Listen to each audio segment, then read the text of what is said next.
নমস্কার, আশা করি সবাই ভালোই আছেন। আজকে ফুলকপির সিঙ্গারা বানিয়েছি, সেটাই শেয়ার করেছি। এখানে ময়দা নিয়েছি, লবণ দিলাম, কালো জিরে আর বেশি করে একটু সাদা তেল দিয়ে ময়াম করে নিলাম। বেশি করে ময়াম দিলে তবেই সিঙ্গারাগুলো খাস্তা হবে। অল্প অল্প জল দিয়ে একটা ডো তৈরি করে নিয়েছি, ভালো করে থেসে নিলাম।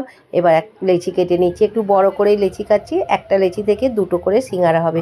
লম্বা করে বেলে নিয়ে ছুরি দিয়ে মাঝখানটায় কেটে নিলাম, আর ধারটায় জল দিয়ে দিলাম। দিয়ে এবার একটা চঙের মতন তৈরি করে নিচ্ছি। দু সাইডটায় ধরে নিয়ে মুড়ে দিলাম, আর ভালো করে চিপে চিপে বন্ধ করে দিচ্ছি।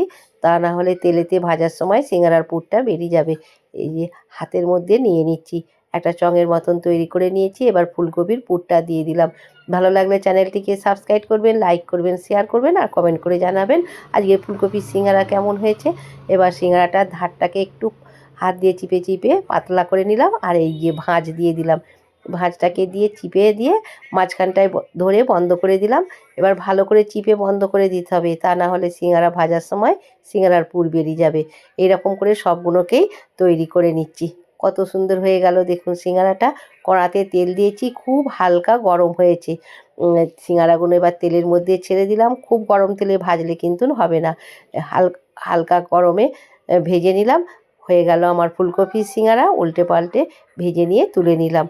আবার দেখা হবে, ততক্ষণে সুস্থ থাকবেন, ভালো থাকবেন, নমস্কার।